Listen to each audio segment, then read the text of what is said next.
Good morning, Interbet fans, and welcome to the preview for Greyville. We're on the Poly Track Wednesday, the 30th of August, nearly the end of August. We're getting into the last part of the year, and the going's going to get better in Gauteng, but we're on the Poly, so the going doesn't matter.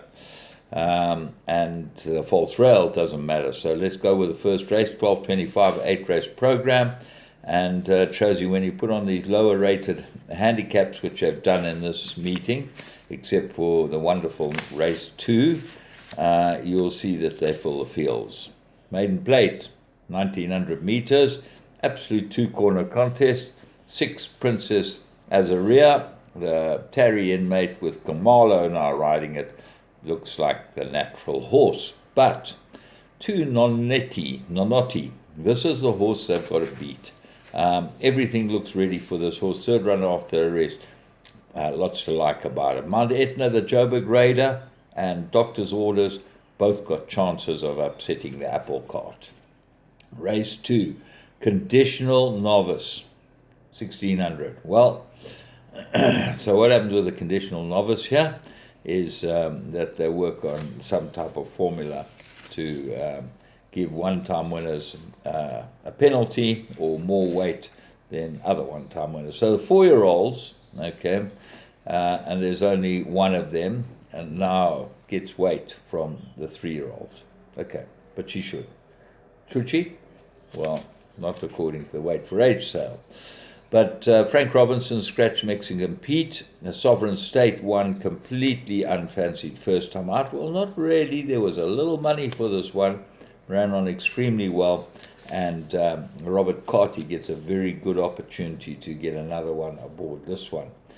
Purple Ninja Turtle looks like a big danger. Waishong Mowing runner with Kamalo aboard at the rest. Don't look at the races, and I know Camford Ice won a maiden, but I'm not sure that he's good enough to be able to beat this lot. He did win easily. Sovereign State for me. Race 3, Maiden Plate Fillies and Mares, 1200 meters, and your favourite here is Dressed to the Nines. You've got to ignore its last start. Sean Veal gets on it, needed the last run, but can it beat 5 Zaria? I think this horse has run 2 fair races. Looks like it's probably much better suited to this, and I think will run very, very well. Regina Bellissima, the Waishong Mowing runner, definitely got some form. And then Secret Winks might be the find of the race. From Komnadu, Jabu Jacobs gets its opportunity on this one. Race 4, Maiden Plate, 1200 meters, 2-corner contest, 3 Empress Games, your favorite, and looks like the horse to beat and looks like the right one. Bonnie Broncos runner come from Joburg, very good form. And if she goes on the Poly, should be able to win. 6, Potent Captain. I make this a big danger. Gets the blinkers, which it obviously needs, but he might need gelding. So let's have a look and see how he goes. T-Rex, Cabernet, both improvers worth looking at. Race 5, Merit-rated handicap. They go 1200 meters. When I initially looked at this, I thought, well, Preemptive Strike's an absolute shoe-in here. 8 runs, course and distance, 2 wins, 4 places. Huge chance. Intrepid, I make this a bit of a danger. It's a 5-1 shot. Muzieni for the Alison Wright outfit, change stables.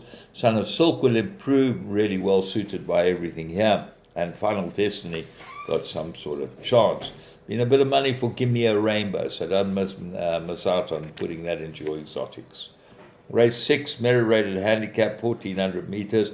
1 Voldemort gets a 4-kilogram claim. Won last time, got a penalty, which is now nullified by the claim. So that gives him a very big chance of following up. But he is a stable change. You have Count Marsh, got very good form, but second run after arrest. Ralph the Rascal runs on every time, and if Muzi can just get this one in a nice, easy rhythm and get it to run. Lyle rode it last time and ran quite well. Should go well. Straight up, third run, lots to like about it. Parmenion also got some sort of chance. Right, let's move on to race 7. There's the fillies and mares, 1400 meters. My top choice is number 10, Pour Some Sugar on Me. I liked this last time. I ran no type of race. This might be much better for the 1400s out of a Fort Wood mare by Captain of All. I like Pour Some Sugar on Me. The same ownership, Fort Jador, get 3 points for winning last time. Could go in again. Got a very small profile. Only had 11 starts, 2 wins and 4 places. So Fort Jador might be a lot better than rated off a 64. That goes into your play. Silver Clock is the interesting horse. Now gets in. Was a reserve runner. And Trent Mayhew claimed 4, gets to ride it from draw 9. But Silver Clock's got some form. Could be able to arrive here. Race 8, Mary rated handicap. They go 1600. I'm going with number 2, Miss Lila. I think she's absolutely ready. If Schlengwer can get the most out of her, 52.5 on her back, she'd be hard to beat. Shell Seeker, good last 2. Don't know who's going to end up riding that. No declaration. As is there with Mystic Angel, where there's been a bit of money, and be very careful of Gareth Van Zell's runners when there's a bit of money for them. So they look like the main protagonists. All in all, uninspiring horses, but very competitive racing, and should be able to get some decent payouts.